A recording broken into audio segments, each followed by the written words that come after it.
Hello and welcome to the Pig and Whistle Tales from Azeroth.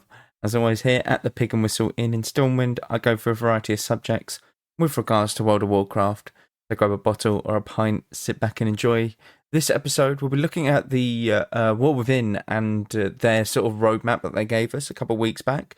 We're going to be going over my thoughts, what's best about this, what's a bit disappointing, and the overall feel about, what we can expect, essentially, going forward. But we always have the weekly news. So, Orta the Broken Mountain is your world boss for the week. He is located within Azkahet in the very bottom left. Classic Time Walking is your bonus event for the week. This is simply being able to do Zul'Farrak, Diamol, Stratholme, Dead Mines, them sort of dungeons in a classic setting. Deepwing Dunk is your brawl for the week. This is very much 3 orbs. You have to collect the orbs and take them to the enemy base and either throw them or dunk them in the so-called hoop to earn points for your team.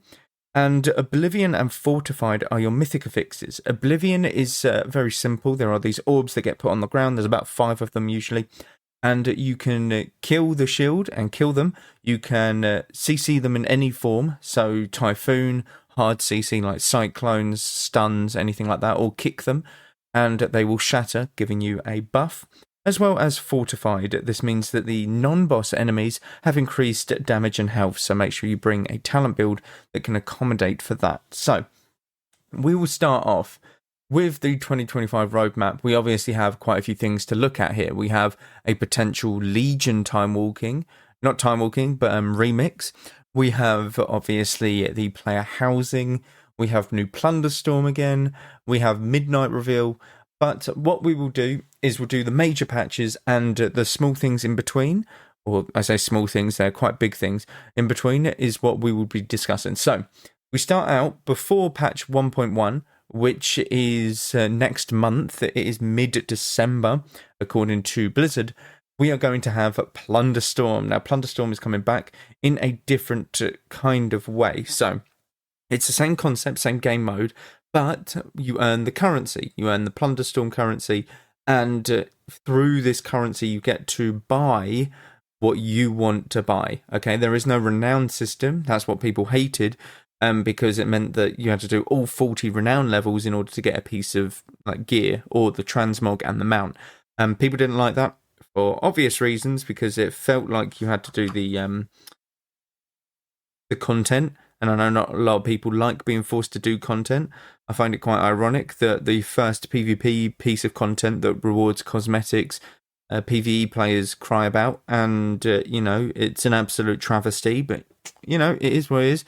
When I had to farm some PvE tier sets back in the War Within and Dragonflight, not the War Within, back in Dragonflight and Shadowlands, it wasn't a problem then, was it? Not many people were speaking out, but it is what it is. It is what it is.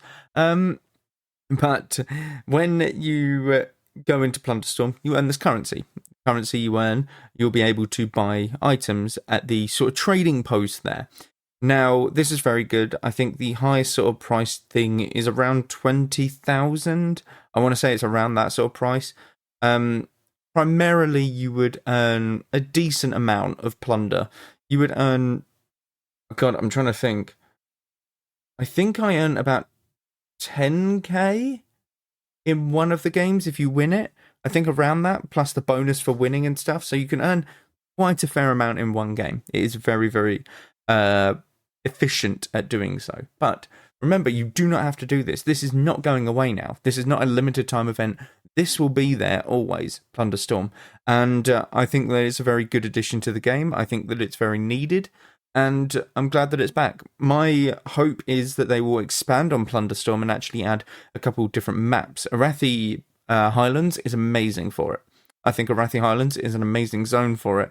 I kind of hope that they add maybe wetlands into it a bit more. Now, I get that wetlands has a alliance base there, but I think that you can obviously just make that a bit sort of neutral, and I think that it's a good sized zone for this sort of thing. I genuinely do. Now, there are other places that you can probably do. Maybe something along the lines of like the Plaguelands, the Western Plaguelands, I should say. maybe Redridge, maybe even Desolace. Desolace is actually a very good place. It's very circular. Anything that's like got a bigger landmass, you probably want to look at Plunderstorm maps for. Zalatath is also a good one. Tanaris, all of these places can be made into Plunderstorm maps. I just hope that they do add to it, and I hope that they slowly sort of grow it over time, because it isn't meant to be a standalone sort of game. It's meant to be something that you get in addition to your WoW sub, which is really good, and I think that it's very good that it is coming back to the game. As for 11.1, now we obviously have the new zone, the Undermine. Now, I don't know, is it just me, or does it feel underwhelming? The zone, I've never really enjoyed goblin content, okay? That's my personal opinion on it. I don't enjoy the goblin content. I feel like Kazan is cool, the Lost Isles, their starting zones, yeah, it's all right. I like that they implemented the driving from the goblin starting zone into the new zone, because a lot of people won't know this, when you level a goblin, the very first 5 levels, you're on the capital city of the goblins, Kazan, and essentially it's just going to implode from a volcano. Now, as you're going through the questing, you get a little trike to level up, like use as a sort of ground mount for the first 5 levels, and then it obviously gets taken away. But yeah, it's a really cool little like throwback or Easter egg to that. So the Undermine is located underground, obviously, and it's basically 4 sort of what they call cartels that you're going to be picking towards, and it's you can earn reputation with all of them, but the one that you pick, you will earn more reputation while you're aligned with them, if that makes sense. Now, these different alignments can unlock cosmetics only, I believe, and these cosmetics are for your car. This car is kind of like think of dragon riding ground mount variation. So this car can have increased acceleration, handling, drifting, stuff like that. And these are what you will unlock whilst questing in, oh my god, the Undermine. Now, there is no flying in the zone, completely. They have stated that they knew from the get-go that there would be no flying in the Undermine. So the car is your only mode of transport in this zone. Now, I do think that it's very good that they have these sort of zones where the ground mounts are going to be useful if they are developing this system where the car actually, like, you can modify it to have increased top speed, acceleration, all of these bits and bobs. I think that it is needed in the future that there will be zones that only have ground mounts. Now, a lot of people I thought would be pissed at it. They are actually not. They're quite actually happy with the decision to make it a ground mount only zone, and it's quite nice to see, to be honest with you. Now that people know that this won't be the only sort of ground mount zone going into the future, I would imagine they will do this every now and again. It's not going to be every patch. So in patch 11.2, for example, they'll bring out a new zone, but it won't be ground mount only. I don't suspect so. I would imagine you get the choice to. But the new raid, Liberation of the Undermine as well, I'm pretty sure we're killing Gallywix in that, which is intriguing because he's been doing absolutely nothing for the past, 2 expansions. We have not seen him at all anywhere since BFA, pretty much. So yeah, I guess I just don't like Gallywix as a character. I think he's quite intriguing, but who knows? It looks cool. It looks very Goblin-esque. I would like to see more of the insides of the raid, but again, it doesn't strike me as something that is amazing because I just don't like the Goblin stuff. I don't, and I understand that some people do. So it's fair enough. It's a Goblin patch. I'm not too bothered about it. I think it's very good still. I can understand and respect that it is a good patch, or hopefully a very good patch, but not my sort of thing. Now, the new dungeon, Operation Floodgate as well, is going to be put into the mythic rotation immediately. Now, usually this is when a mega dungeon gets put into the game, but I don't think this is a mega dungeon because they usually state if it is or not. I think they just wanted a new dungeon to be thrown into the Mythic Plus scene in order to sort of keep it fresh and keep it new. So it looks all right. Again, goblin themed. I can't really say that it's going to be amazing, but I think that it is very, very good. Now, the one that I wanted to get to was Warband UI updates, Warband camp collections. Now, I don't know what this is, but people have speculated, and I think that it's the most likely one, that it will be allowing you to change the background of your warband. So, you know how everyone sits in that like little forest clearing, you've got your 4 characters setting up with tents and stuff.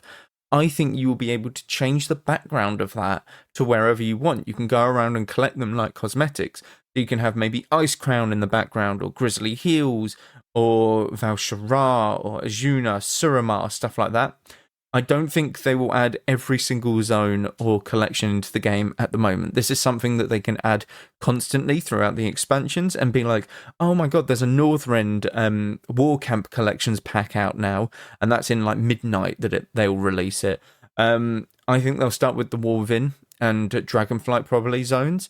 So you have stuff like Onaran Plains, Waking Shore, Azure Span, and Thaldraszus.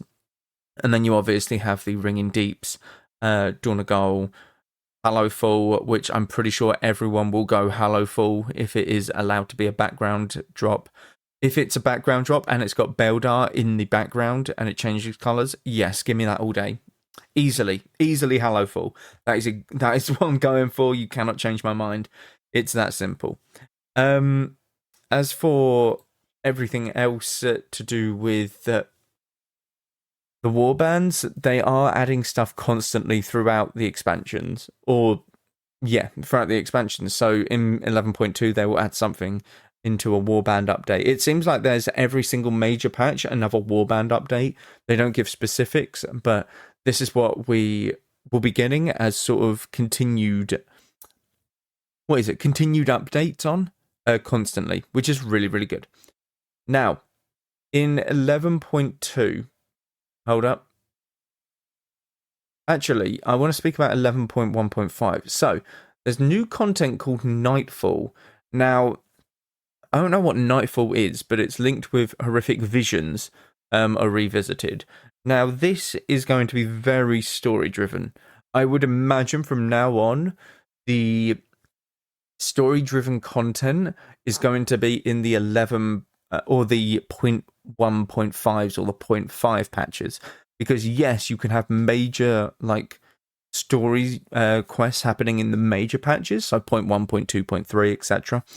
But I think that a lot of the setup will be in these smaller patches, and I think people need to take into account that this is where a lot of the setup for the story is going to take place. So if you're planning on just coming back each major patch in order to do the quests, you're going to be missing out a little bit of important info, if that makes sense. So keep that in mind. Please keep track of the 0.5 quests, because they want to tell a story, and I think that this is where the setup of the story will take place in these 0.5 patches. Multiple times they've done this, and I think it's something that is going to be very useful. It gives these patches a little bit of a progress almost. You feel like you're walking through the story still, even though it's no major patch out. So just keep in mind of that. I'm not sure what Nightfall will entail. I would imagine it's setting up the story for Midnight, okay, going into that. I would imagine also it sets up maybe the big bad of the expansion. Genuinely, I think it might set up the big bad of the expansion, because 11.2 is going to be the final patch of the expansion. There is no 11.3, there is no season 4 with like the fated raids and stuff. 11.2 is your final patch of the expansion, major patch, because when you get to the player housing at the end of like autumn/winter, you're going into 12.0. Calling it. No shot that they do not do that. So I think Nightfall will set up the big bad of the expansion, 100%. And I'm very curious to see it. I would like to see it, because no one knows. because everyone's like, oh, Zalatath. No, Zalatath will be here as a 0.2 patch in Midnight. That's Zalatath, and she will unleash something that's even worse. Like, if you think of Gul'dan in the Nighthold, you're going to have Kil'jaeden come after Gul'dan in order to, fight the big bad, and then finally you have the big bad, which was Argus. It was a sort of titan that was corrupted kind of deal. So you slowly got bigger and bigger, and Gul'dan was like a sort of antagonist in the previous expansion in Warlords of Draenor. So we fought him an entire expansion and a half after we sort of first were introduced to him, which is really cool. And now that Zalatath is here, Zalatath was obviously introduced to us back in, Legion, technically. So we've known her for a while, but now she's coming to the forefront, and I think she'll make a great sort of 0.1 patch or 0.2 patch even, maybe the final boss of Midnight. But yeah, we will soon see, because I would like to see... there needs to be a epic climax with Zalatath and the fight happening with her, essentially. There needs to be something that happens, and I think that this is what will happen in Midnight. So Nightfall will give us the final boss of the War Within. It will. I don't know what that final boss will be. I would only have speculations and guesses. It's got to be something voidy, right?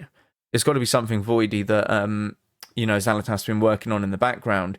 So yeah, we'll only see. We'll have to wait and see with that. But in 11.2, you also have open world challenges. Now, I don't know what these open world challenges are. Maybe it's going to be something like the Farak Assaults, something along them lines, I'm probably thinking. This is as well as Warband updates, Brewfest updates, and season rewards, etc. Now, the open world changes are going to be... You know what? I'm going to put my claim on it. Yeah, it will be something like a Farak Assault or like a Void Assault. If they do, like in pre-patch, they obviously do a couple of fun little things.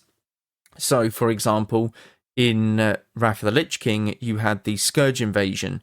They did that sort of thing for a few weeks. If they do that throughout the entire expansion, where it's like a Void invasion of Azeroth entirely, I think it would be amazing.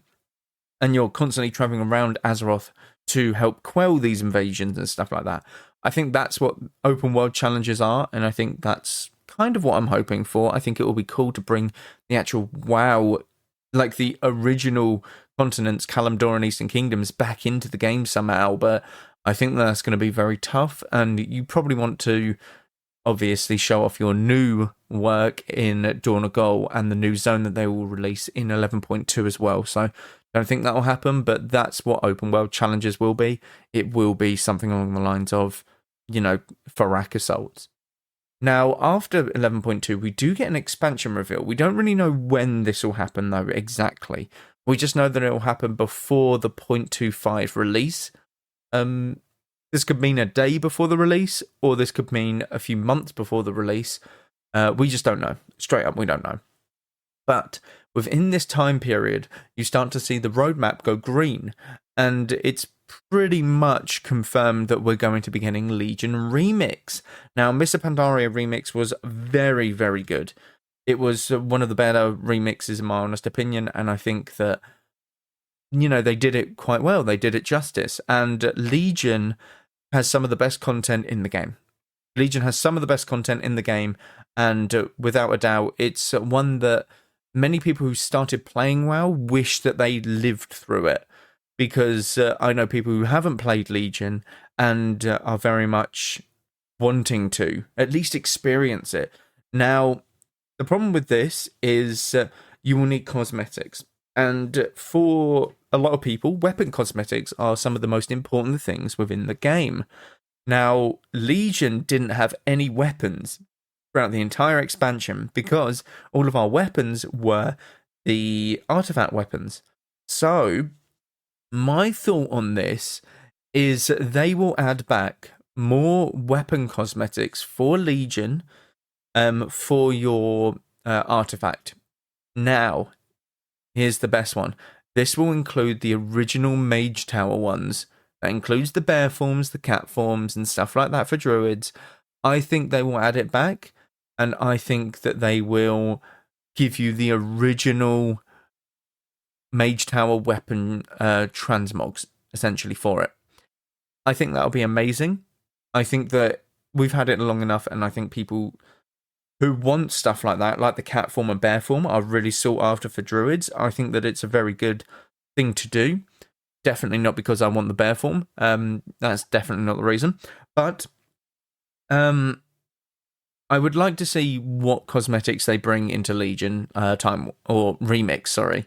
I would like to see more weapons, maybe just different ones. Some random, like, common Legion transmog weapons. I don't know, something. I'm kind of curious why they skipped Warlords of Draenor remix, though. My guess is because they don't want the controversy with, like, Cloudsong Glaive and, you know, the gold... What is it? The timed dungeon stuff. I think that that's why they skipped Warlords of Draenor or remix. I always call it Time Walking. I don't know. But Legion is a really good expansion, and if you haven't, I would really recommend trying the remix. I really would. It's such a good expansion. People need to experience it kind of as it was, okay? Now, I know the remix isn't exactly how it was. It's a bit different. You get the power up on the cloaks and stuff like that. But I think it's really good, and I think that people will enjoy it. I genuinely think they will. Now, the big one, player housing. This comes at the end of autumn, beginning of winter. This happens before the next major patch. So after 11.2, there is no major patch until player housing. After player housing, it will be 12.0. I'm calling that right now. Player housing, been wanted in the game since the dawn of WoW. Okay, so 20 years now. There was even ideas for player housing back in 2004. We know this with the Portal in Stormwind back in Classic that led to nothing and was gated off. That was meant to be where player housing, or you instanced into player housing. There was going to be something similar in Orgrimmar probably after it was complete, but there was never a portal in Orgrimmar. So, player housing. How will they do it? I think that they will do it via a system where you can buy certain things or certain zones. So, for example, Darkshore will be 1,000 gold. Okay. If you want a place in Stranglethorn, however, it will be 5,000 gold. You know, if you want Plaguelands, you know, it's pretty down bad up there, Plaguelands. So maybe it's like 500 gold, you know, that sort of thing.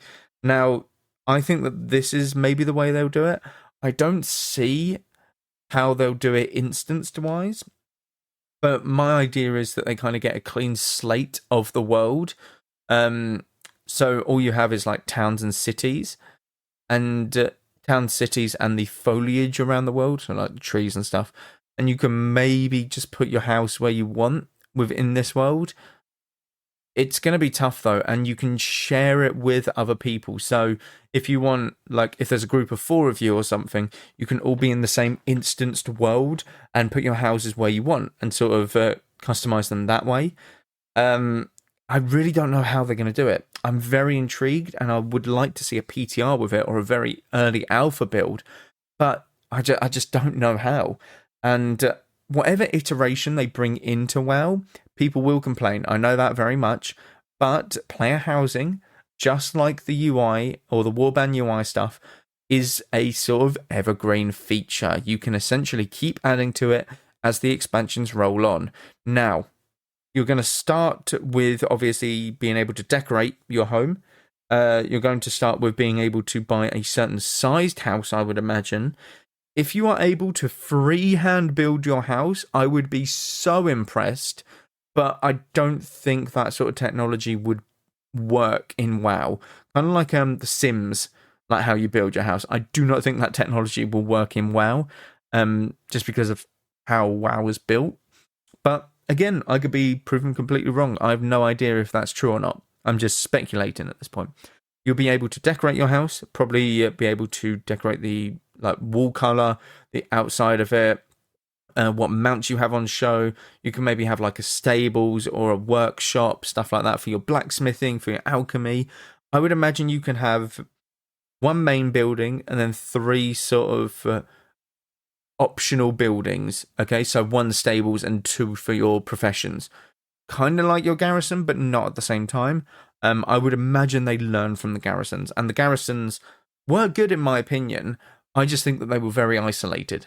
Garrisons made you feel isolated in a MMO, and that is not good. So they need to implement the MMO aspect into Warcraft housing somehow. And yeah, it's going to be tough to do so. I don't know how they're going to do it. Very intrigued to see how they do it. If you guys would have any idea on how they do it, please let me know, because I'm very curious. I really, really am. I think that it's going to be amazing either way. People have been wanting this forever, and it's something to do during your downtime. Oh, one request I want for player housing: please let me play any music from the game. Let me pick a soundtrack from the game and let me play like any music from World of Warcraft in my house, whether it be the Memorial or King's Rest from Stormwind, whether it be Val'sharah, Teldrassil, Ashenvale, any Night Elf music. Let me play it in my house, please. Just that's all I ask for. That's all I want. I would imagine they already have ideas about that and put in the like gramophone. Is it a gramophone? Yeah. Because they did that in Warlords of Draenor, but there were only a select few amount of songs that they could pick. So I would imagine they maybe expand it to all songs. Just saying, just asking for it, just curious. I just want to play like night song music, please. Amazing. But yeah, player housing will be really, really good. I can't wait to see the alpha of it, or like small tidbits of it. And I cannot wait to see until they get like the beta version, because they will need people to test this. People will find ways to break it. I want to find ways to break it. And in breaking it, you find possible better solutions in order to make the housing better. Now, I think that this will go live probably midnight, expansion reveal. Not live, but on PTR. I would like to hope so. But yeah, we'll just have to wait and see with that. We'll just have to wait and see. But thank you all very much for listening. Do check out all of the socials down below. Constant stuff happening over there, as well as on the Etsy shop. Constant stuff being added each and every day. Thank you all very much once again, and go with Valor, friend. Goodbye all.